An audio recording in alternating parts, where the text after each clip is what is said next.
Welcome to another edition of Make It Monday. Today I will be showing you how to flood coat a tumbler, and this is my version of flood coating. I know there are other people who have a different idea of what flood coating is to them.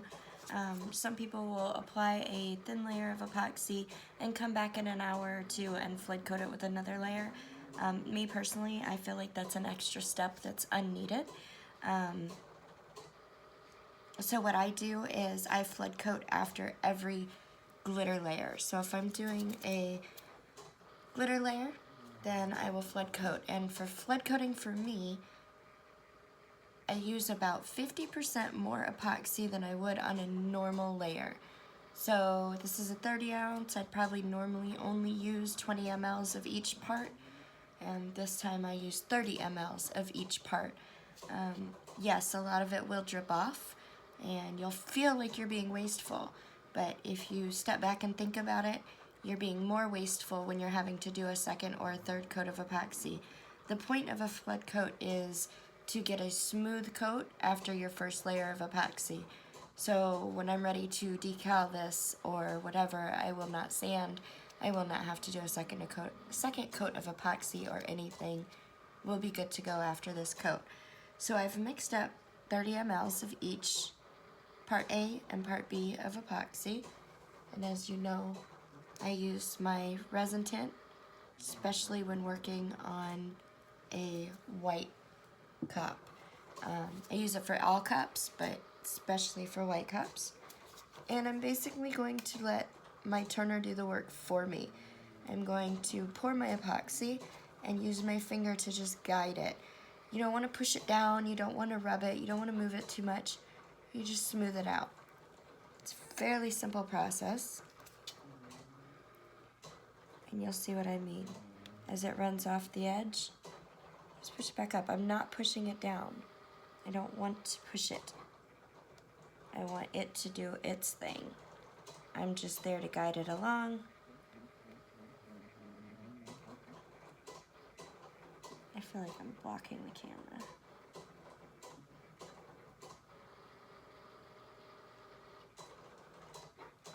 And there you go. You're just guiding it. You're not actually moving your epoxy. Like I said, you will see a lot drip off on the bottom. You're gonna feel like you're being wasteful. But once you do this successfully a couple of times and realize no more sanding,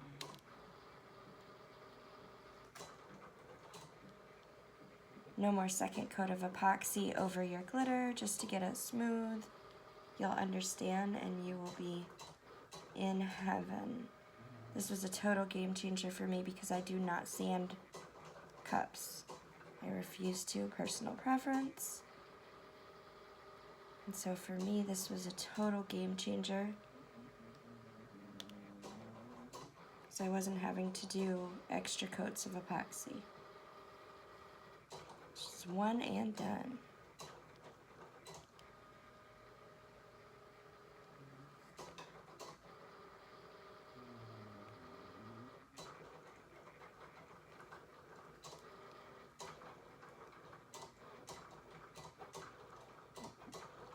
And you see how I'm just using my finger to guide it.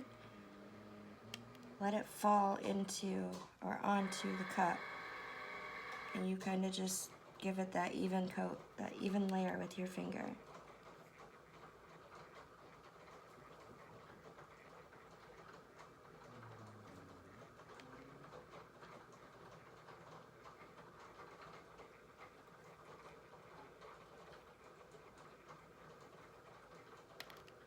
It's super simple.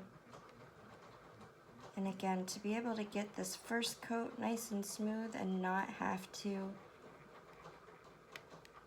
reapply another layer of epoxy before decal is a huge time saver in the cup world.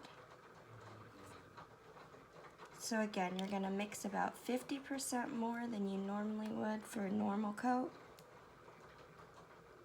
Now I'm just coming back, make sure everything's covered. You don't want to feel any glitter at all under your fingers. It should be smooth.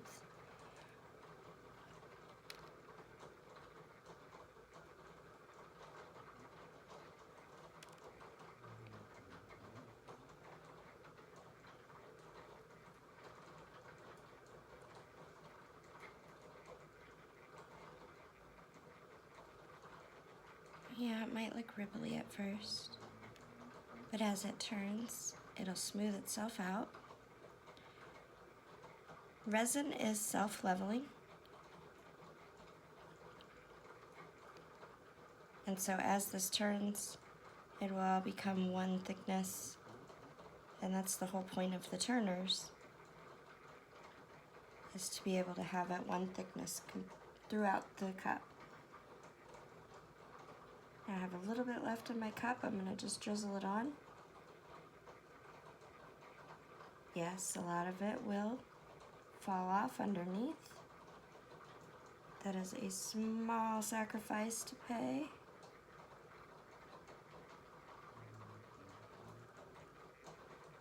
To not have to do a second coat.